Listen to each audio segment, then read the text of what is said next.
think I probably came into the world with this idea of perfection. And when I saw myself constantly falling short of that, I was not very kind to myself. And I felt like a failure quite a lot. Does anybody else relate to that? Oh, you'd have to be brave to put your hand up, wouldn't you? Oh, I'm a failure too. So you may or may not have noticed that we are all belief creators and sustainers. And every day we're creating new beliefs and sustaining old beliefs. And there's many different kinds of beliefs. There are, of course, what's called fatal beliefs. Fatal beliefs pop out of your mouth, originating in the brain, of course, with those wonderful words, I can't. And so for me, the road less travelled has been, and I'm not saying this is the same for everybody, because I think we all travel it very differently and in different ways, at different speeds, so I'm certainly not preaching to anybody. But for me, it's been about really having the courage to be painfully honest about who I am. All of it. That so many illnesses have a lack of love, a lack of a sense of purpose, chronic anger or irritation or frustration at their root, that this is a hugely important topic for all of us. Would you agree? You know, to give and receive love is just so central.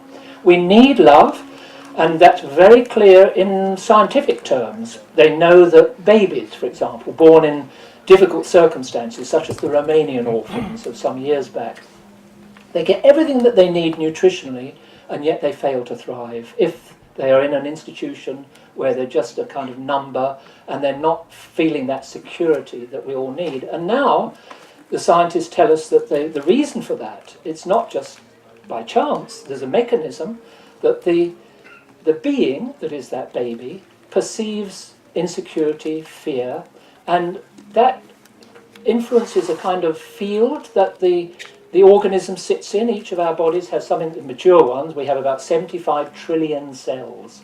And those cells produce all the things we need to function in physical terms, all the proteins for growth, for cell replacement, all of those things. And the genetic machinery inside the cells is what produces that stuff. Growth hormones, proteins for replacement of dead cells, all of these things. And if you are putting out a feeling of lack of love, of insecurity, the cells actually themselves get the message through this field effect, insecure, shut down, can't let Neville grow at the moment. And then actually if you take that person out of those insecure circumstances and put them into a loving environment, suddenly there'll be a growth spurt in the case of a baby. But this works in adults too. When we feel stuck, when we feel that we're in a relationship that isn't working out, or we've a ghastly situation at work and we don't quite know what to do about it, that kind of insecurity and fear associated with that, your cells get the message via the DNA that this is a crisis, and your DNA will not give you all that you need to thrive. Lift yourself out of that circumstance, find a new purpose in life, essentially find love, and you will. This epigenetic, as it's called, effect means that all the energy you need to thrive is suddenly there online again. It's a wonderful mechanism that helps to explain what's an ancient understanding. I was really struggling with this incongruence in myself where I'd had such powerful experiences of the divine. I feel like I've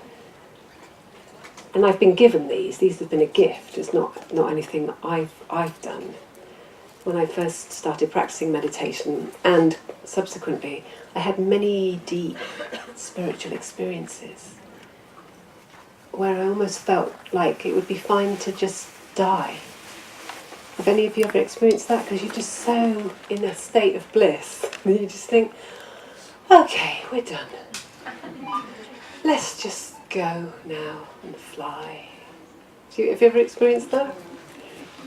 Because you reach this state where you're so full and so blissed, you think, well, there's really nothing else to do now. I'll just go. And then, of course, 10 minutes later, you're irritated by somebody. Oh. What happened to the bliss? Many, many testimonies to this, from ancient seers through to modern people experiencing the near-death experience, when they die but are brought back by modern resuscitation techniques. Such a common experience that they move into a realm of absolute unlimited love. Similarly, people, Anita Morjani, Dying to Be Me, a wonderful story, this cancer sufferer, 4 years dying of bone cancer, goes into a coma, doctors have given up. She meets this realm of love, she's realised she's got to come back, that she didn't have to be the crippled individual she was emotionally. She comes back with that love. Within 6 weeks her cancer has cleared. Wonderful story. Similar one from Eben Alexander. You might have seen his Heaven is Real. He had he was in a coma for a week caused by a viral infection, a bacterial infection of his frontal cortex. When he came back, he just wanted to write about this realm of love. How can I have these deep experiences where I feel I've reached the top of the mountain? I know God. And I'm there. And then I can be in despair, 3 weeks later, or down, or struggling. Why? I'm sitting in the palace, I'm on a beautiful feather bed, and then I come down and I sit in the dirt again, metaphorically. And he said something very interesting. He said, well, Luce, it's very simple, really. He said, because the palace at the top of the mountain, you have to climb the mountain and you have to go on your own. And it's freezing cold, and then it gets higher and higher, and it gets harder to breathe. And you're alone, and the path gets narrower and narrower. And you fall down a lot and you cut yourself. And you have to pick yourself up, and you have to struggle over another boulder. And then you fall down again, and it's a blizzard, and you're on your own, and you have to keep going. But at the bottom of the mountain, there's a Tesco Express. And there's a lovely comfy flat with a widescreen TV showing your favourite chick flicks. And there's some chocolate cake. And there are some friends who want to take you to a party. It's easier. We have to be so loving to ourselves when we step onto the road of truth, when we say, okay, I want to know who I am, which I did. I very, very clearly stated it. I want to know who I am. Show me. And boy, did I get shown. It wasn't pretty. But I still want to know, because on that mountain path, every time you fall down and cut yourself and you can't breathe very well and you're alone, there are moments which are indescribable. I don't have the words. So I try to sing about them, but I don't have the words. So is it worth it? Yeah, it's worth it. Is it easy? No, it's not easy. Will it happen quickly? No, it won't happen quickly.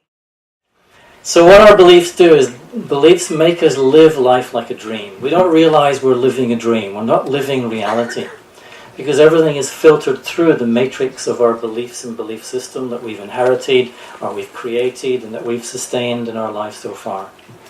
And what happens is, when we don't live aligned with reality, we kind of make a lot of mistakes. And the sign that you're making a lot of mistakes are very common signs, but we don't attribute these signs of mistakes to being mistakes, are any kind of unhappiness, stress, sorrow, suffering, any kind of grumpiness at any point in your life at any time. It means you're not living in alignment with what is real, what is true. It's a signal, basically, for me.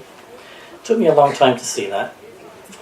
And so there are hundreds of beliefs that misalign us with reality, with what is true.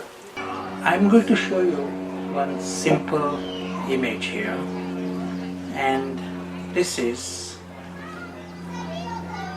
a small box, but this is representing the entire physical world that you know of. And if you were to use the spiritual sight, you will see exactly like this. You will see the whole physical world as very, very small. Everything is within this. All the people that you know is in this, and the countries are in this, and Donald Trump is also in this, Prashant is also in this. Everything that you know of, and in the past and future, is all in this. And there is a reality beyond this. And the reality beyond is a world without time, without space. In a world where there is no end, world of total security, timeless, changeless, endless. We have the option to experiment with it. We can do it for 1 minute and experiment. You discover that dimension in which there is no reason for sorrow. All the sorrows in this world are only because of this box or wrong attitude towards this box. All the desires in this world are because of the wrong attitude towards this box. All the ego in this world are because of the wrong attitude. All attachments are because of this. Our so-called ignorance is, spiritually speaking, the word ignorance is used. It is wrong understanding of this. If you see it with the spiritual sight, you are suddenly realizing that there is no reason for sorrow. You are watching the story, what is happening here, with a complete freedom. This is nicely described, and this can be your experience. It is said, he wins sky, he also wins the earth. All that you have done is use the spiritual sight, and you discover a mind that ordinarily people don't know. Mind where there is zero reason for sorrow. Mind where there is zero ego, even for a short time. Just to know that mind knows bliss. Now, having discovered that sky, mind where there is bliss and there is contentment, there is peace, now you are seeing this story with its wonder and amazement. And there can't be a higher entertainment than this.